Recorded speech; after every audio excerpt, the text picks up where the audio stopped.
Hey guys, welcome back to the land of the Pharaohs. I am Sajuuk. We are going to be continuing into the next dynasty because in the last episode we finished off the pre-dynastic and we're going to go into the Archaic Period, which is an important tutorial campaign. It goes away from building really basic shantytowns into more stately capitals. So we're going to be learning a lot in the Archaic Period. So during the Archaic Period, the villages that emerged in the pre-dynastic gradually unite to form the Great Kingdom of Egypt. The young civilization founds a capital, secures its borders, masters the waters, and builds its first monumental tombs. Sounds quite a lot is going to happen. Let us proceed.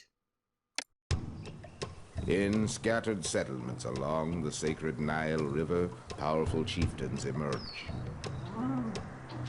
leading their people with strength of will and spirit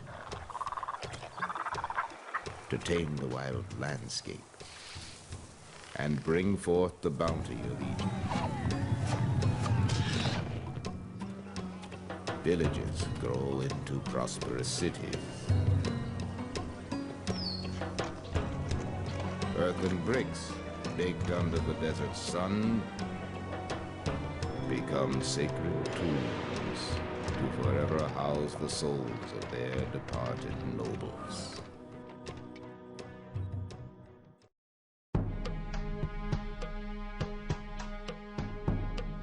As the people who live along the Nile still struggle to survive in this harsh environment, a local king named Narmer has risen to power.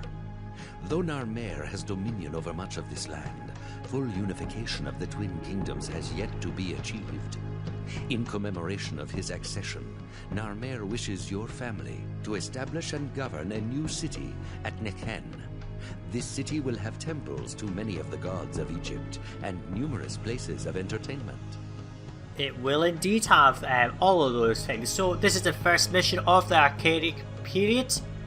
We are here on Nekhen, the first pharaoh. I don't think it actually says here, just sort of says a local king, but he was, I think, in historical fact, is considered the first pharaoh, but I think he goes under some other name.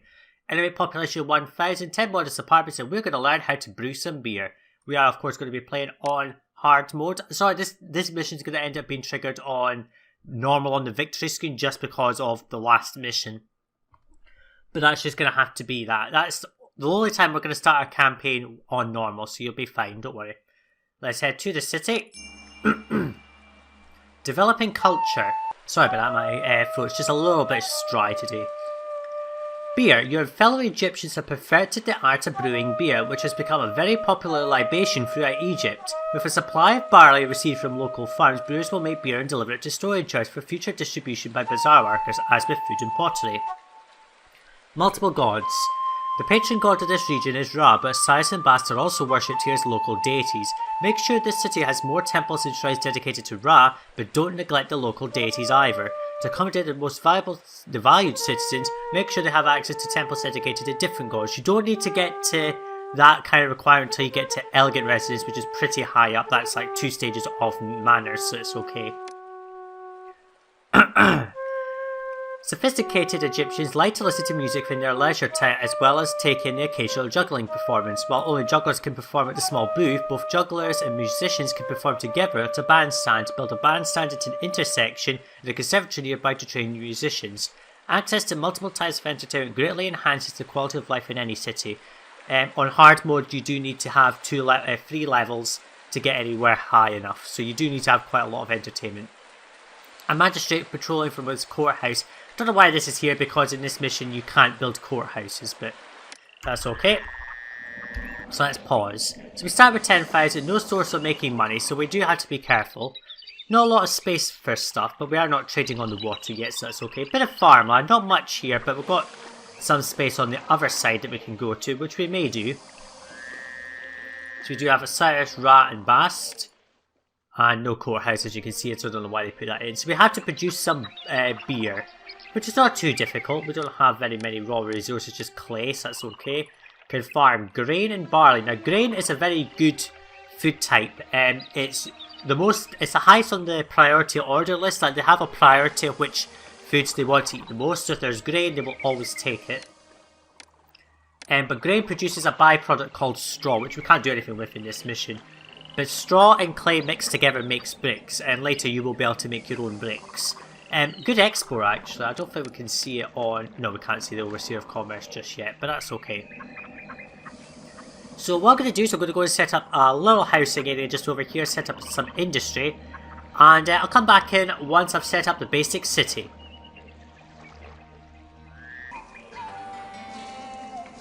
Okay, so we've got a bit of a housing area set up here, just a little loop here, just 6 wide. It's not really any particular style here, so I'm going to be using various housing designs on these missions, and just thought I'd go for something like this for this first mission. We don't need to worry too much. Now, one thing to note is that we're not going to use feeder housing on this map, so what I've got is basically this loop, and I'll delete some of this road later actually, and just snip it there. Basically, it doesn't matter which way they go, even if they reach these intersections, they should hit this little line of houses and they should get employment from it. Now, we have set up some farms up here, and that should provide everything we need, so we've got plenty of housing. We are going to put down a temple to Ra. Looks a bit long, but that's okay, we can just put that there, and we will put down a temple to Osiris right there. And since we don't need such high level housing, we will just put down a temple to Bast just here. We'll just speed this up. I'm not sure we'll get a harvest this first year, but that's okay. What we are going to do is we're going to set up a storage yard here to accept grain. You can see this completely useless brick set entry. The game is obviously set up that it just detects those resources, but we can't do anything with bricks right now. We have our little city set up here. Should provide all the population that we require, I'm not too sure. This Overseer of Workers is a very useful thing. I don't think I showed it in the last part, but it basically is a way of prioritising each of the sectors. So you've got food production and distribution, which is the farms and the work camps.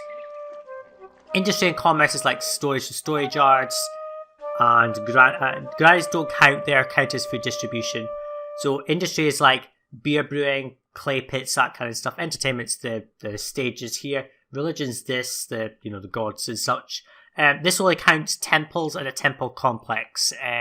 Shrines don't take workers. Education we don't have access to yet. Health and sanitation's like water supplies, apothecaries, physicians, and that kind of stuff. Infrastructure you should always set to priority number 1. These are the firehouses and the like. Government's basically the palace, and I think that's about it. I'm not sure what else. Oh, and tax collectors as well. And military we can't do anything with. Now, this is a good dialogue box because it gives you sort of an idea of where you're hemorrhaging workers. Now, the game has a priority of itself, and when there's a worker shortage, it always takes it out of industry and commerce. So it will always be lower down, but that's okay. Wage rate, generally you don't want to pay less than this rate in the kingdom because it upsets people. You can pay more than the kingdom, it just costs more obviously, so you don't want to do that too often unless you've got shit tons of tax money coming in. Now we do need to produce some beer, but we're not going to do that in this little farmland. This is going to be our grain production. We are going to cross the Nile and set up beer brewing barley stuff over here, because I think that's better than having it over here where this floodplain's not that wide. So I will just connect this, and we're going to disconnect there. Now, it doesn't matter which way they should go, they should access the little line of people here. Now, what's our labour like? 2% unemployment's not too bad. Let's put down a granary right here. And this guy will be getting maximum of grain. Now grain, one thing to notice, if you right click these farms, they do tell you when they harvest, so July. Ignore this irrigation thing, we can't do anything with it right now, so we just have to put up with the bad floods that we might get from time to time. Now let's see, we should set up a water crossing just here. Ferries are good things really to build, and they're longer than bridges because bridges have a certain range, which none of these parts can actually reach, but that's okay. So we're just going to put that there, and we're going to put a little bit of a thing up here, so we're just going to roadblock here. Now this will be connected, so these guys will go over there, which is unfortunate, but that's okay. Anyway, our first harvest is in, so I'm going to let that stockpile. And what I'm going to go and do now is go and set up a bit of a industry, because we are getting plenty of unemployment. I'm going to set up the clay pit industry. or if I get time I will set up the barley industry. Anyway, I'll come back in a bit later once we have fed our people.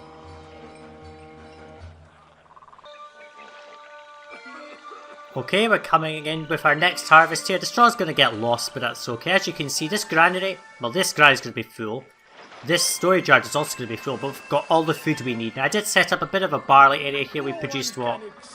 Not really much worth. I didn't get enough time to set up, but as you can see, I've also set up my little meager pottery industry. So what we are going to do is we're going to check our unemployment. It is pretty bad. We don't have enough people in work, but that's okay. Let's just make sure that we only buy grain. So an improvement from Caesar 3 was this special orders. So you can tell a bazaar what to buy. So this one's only going to buy grain and level these houses up to a fairly basic level. Now we are just going to cut down some trees. Now the trees on this map don't serve any purpose because we can't do anything with them. You'll notice I put down one shrine each to each of the gods. Now they cost 120, so they are fairly expensive, but this is a good way of keeping the gods at least reasonably happy. So if you're suddenly getting really angry gods, just slap a few shrines down, it'll probably clear it up. Fairly easy way of doing it. So we've got plenty of pottery being made here. 2 clay pits should support all of these. So now the bazaar buyer should go out and buy some grain, and that's going to level up these houses. Now we do have all the pottery that we need, but we're not going to we're not going to do anything about it. Now notice here's a bit of a spawn glitch. In Cleopatra, a lot of the walkers do glitch out, so you'll forgive me if I stop mentioning it really after a while.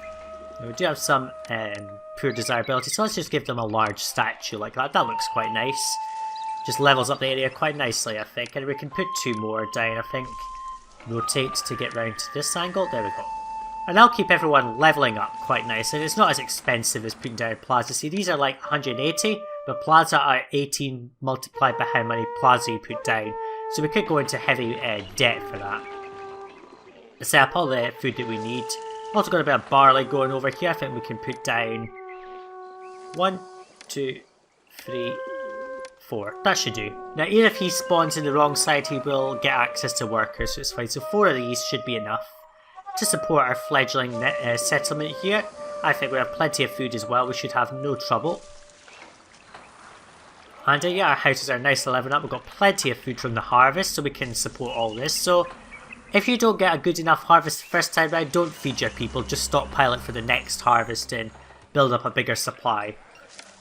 So we can support, yeah, this overseer of granaries is actually also very useful. It tells you how much food that you get, so either produce or import. So we support 4,000, we can't get that many people in this city anyway. It also tells you how much your current housing can hold, so we may have to bump off a few houses a bit later just to make sure we don't go too far over the population target. This census is also very helpful. Basically, as far as I know, anyone over 50 is retired and is doing nothing for your city. So if you have a lot of people past 50, you're going to have a massive labour shortage. Now, at this early point in the game, you should never have this problem. But when we get to later missions, sort of like halfway through, I'm not too sure, but about the point when we build a couple of good pyramids, you will start to get the ageing problem. And we'll talk about that later, so it's not such a big deal for now. Basically, these overseers are very useful. You should check up on them all the time to tell you everything you need to know about your city. So what we're going to do is we're going to speed up time. We're not going to come back in when we're starting to produce our first beer.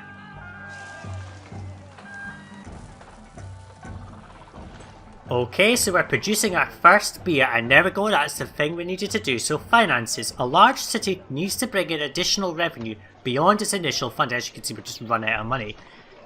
One way to accomplish this is through taxation. In order to levy taxes, your city will need a palace and tax collectors.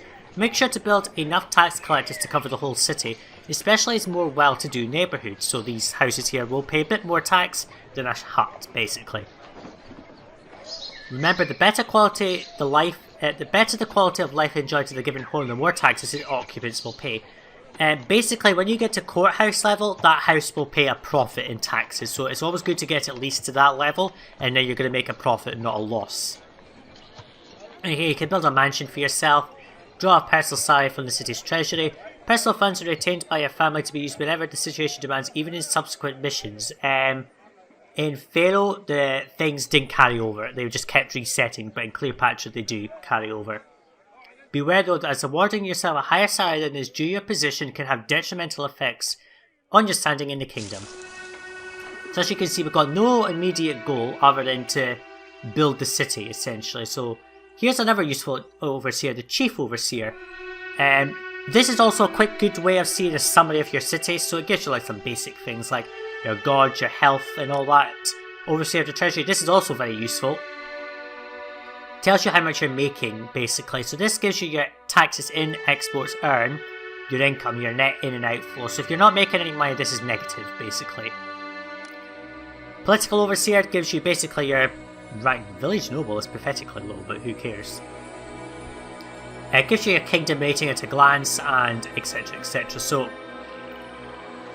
we need to basically grow this city now. What's our unemployment like? Quite low. Let's give... So we've got out of money. And we've got 5,000 rescue funds, that's fine. So 15,000 to build this tutorial city should be okay. So we should now be able to support some fairly high level houses. So what do they need? Now, so to evolve beyond an ordinary cottage, they need access to 2 types of entertainment on hard mode. So we do need to put down a conservatory. So on normal and lower, you can get away with just a juggler. To evolve any higher than spacious homestead, you do need the conservatory. And on very hard, you basically need all 3 types very early on. And they will last quite a while, but it is kind of annoying at this early stage that you have to build so many things. But we have our ordinary cottages. They will level up when this gets working. As you can see, they're up to spacious homesteads and they're complaining about desirability of this location. Let's just put down some plaza here. We've got the money. So they just need a supply of beer. Now what can we do? We can put down a village pass. We're just going to do that. That will get rid of some unemployment. Just put a tax collector down. So default tax rate is 9. Now you can lower this and this will keep people happy. The higher you pay, the more upset they get. But if your wage rates are compensating, it's fine. So you can pay up to 20% tax rate if your wage rates are higher than that. So that should be fine.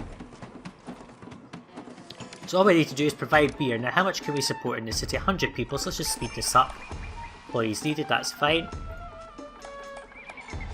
So I just need to provide beer, which is all we need to do. Since we've got some unemployment, I don't really need to bother about doing this right now, but we are going to put down... Well, we're not going to put down, we're going to give access to beer. We're just going to save. And we will win the mission once these houses evolve. There we go, they just instantly evolved, we won. The houses haven't evolved, but we did win. That was Nekhen, let us proceed. Well done. Thanks to your capable leadership, Egyptian civilization has advanced considerably and will continue to do so in the coming decades. Well, that's good to know. So we learned the art of brewing beer, which is a very popular libation. Later we get another use for beer, but it's a good export when we start to export things. Anyway, that was Nekhen. Thanks for joining me in this part. The next part, we are going to head on to the next mission, which is, I believe, Men the Fair, building a capital that's going to last through the eons. Thanks for watching. I'll see you in the next part, guys. Bye now.